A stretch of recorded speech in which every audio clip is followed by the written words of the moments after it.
Good morning everyone. मसीह में आप सबकी सलामती हूँ। मैं खुदावन की खादमा सबा जोसेफ युगांडा कंट्री से आज खुदावन के कलाम के साथ, जिंदगी बख्श कलाम के साथ आपके सामने हाजिर हूँ। आइए हम खुदावन के कलाम में से देखते हैं। आज हम देखेंगे गलीतियों 3 बाब उसकी 19 आयत, गलीशियंस चैप्टर 3 वर्स 19, और लिखा है, बस शरीयत क्या रही, वो नाफरमानियों के सबब से बाद में दी गई कि उस नस्ल के आने तक रहे जिससे वादा किया गया था, और वो फरिश्तों के वसीला से एक दरमियानी की मार्फत मुकर्रर की गई।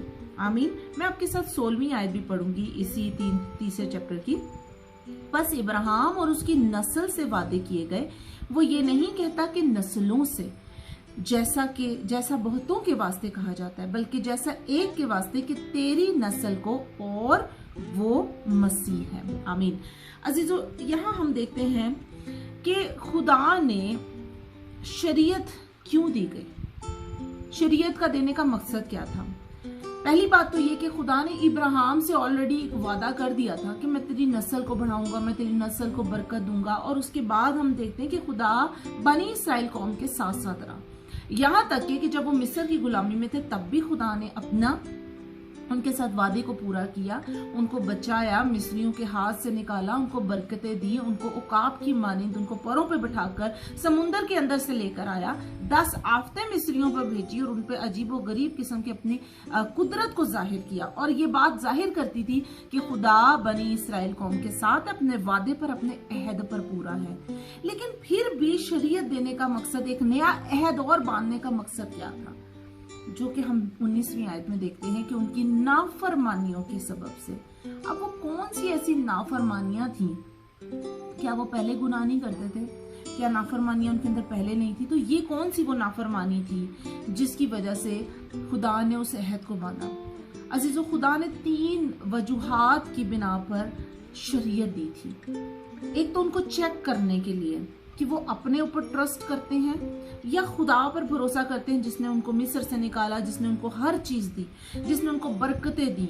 लेकिन खुदा ने यही देखा कि जब खुदा ने कहा कि मैं तुमसे अहद, मैं तुम्हें अपनी हुक्मों को देना चाहता हूँ, उन्होंने बगैर सोचे, बगैर समझे, बगैर सुने कि वो अहद कौन सा होगा, उन्होंने कहा हाँ तू दे, हम उसको पूरा करेंगे, बगैर सोचे समझे। जबकि अभी तक खुदा ने उस बातों को बोला नहीं था। आप खरूज 19 बाब पढ़े, आपको उसमें इसके बारे में ब्रीफिंग मिलेगी कि खुदा ने अपनी कुदरत का जाहिर किया कि मैंने तो एक वादा किया हुआ था, तुम मेरी कौम हो, तुम काहिनो, तुम में से काहिन निकलेंगे, मैं तुम्हें बरकत दूंगा। लेकिन उन्होंने इस बात पे यकीन नहीं किया। और दूसरा, खुदा उनको बताना चाहता था कि तुम सब गुनहगार हो, ये बात तुम्हें रियलाइज करनी है, तुम में से कोई अपने आप को रास्तबाज ना कहे।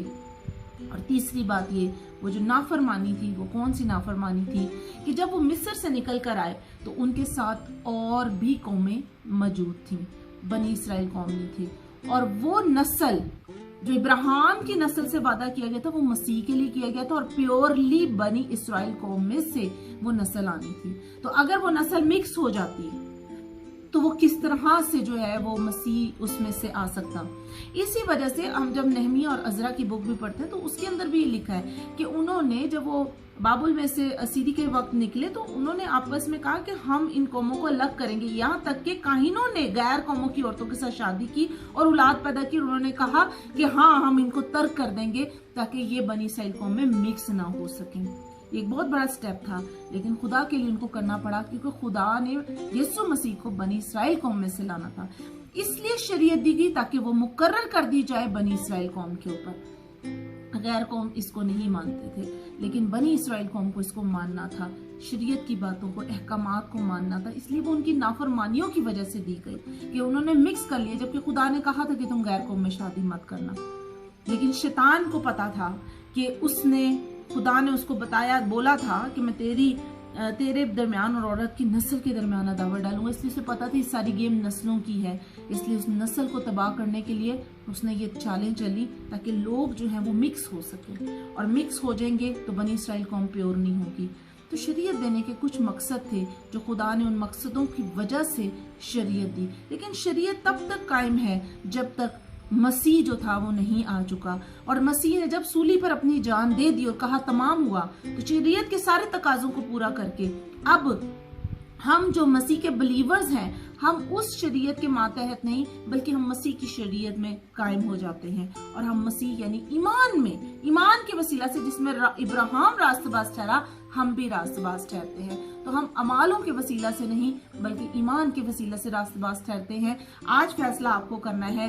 ये 2 दरख्त आपके सामने हैं, नेक और बद की पहचान का, जो कि सेल्फ एफर्ट पे जाहिर करता है, जैसे बनी इसराइल ने कहा हाँ हम कर लेंगे, और वो उसको जाहिर करता है। या हयात के दरख्त को, जो मसीह को जाहिर करता है, जो उस नस्ल को जाहिर करता है, जो ईमान को जाहिर करता है, जो मसीह की शरीयत को जाहिर करता है कि किसको आपने अपनाना है। मसीह को अपनाएंगे तो जिंदगी आपको मिलेगी और हमेशा की मिलेगी। लेकिन खुदा ने कहा अगर तू हयात नेक और बद की पहचान के दरख्त में से खाएगा तो तू मरेगा, और इसी वजह से मौत वाक़या हो, क्योंकि गुनाह जाहिर हो गया। तो अपने आज आपकी हाथों में है कि आपने उसी दरख्त के पास ही रहना है, अपनी एफर्ट पे निसार करना है, या मसीह को कबूल करके हमेशा की जिंदगी पानी है। मेरा ईमान इस कलाम की वजह से आपने बरकत पाई होगी। हम अपने सरों को झुकाते हैं।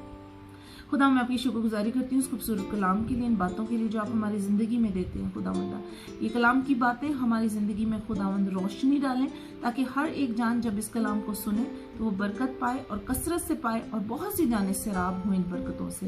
जितने इस वीडियो को देख रहे, ऑडियो को सुन रहे हैं, मैं उनकी ज़िंदगियों के लिए बरकत चाहती हूँ, ब्लेसिंग को चाहती हूँ, अकल और दानाई और हिकमत की रूह को चाहती हूँ, और फजल चाहती हूँ। खुदावंद सब के ऊपर अपना फजल कर, ताकि तेरे गहरे भेद ईमान की वसीला से उसको कबूल कर सके। सब कुछ मांगती पर लेती हूँ, यीशु के नाम से, सुनो कबूल फरमा, आमीन। God bless you.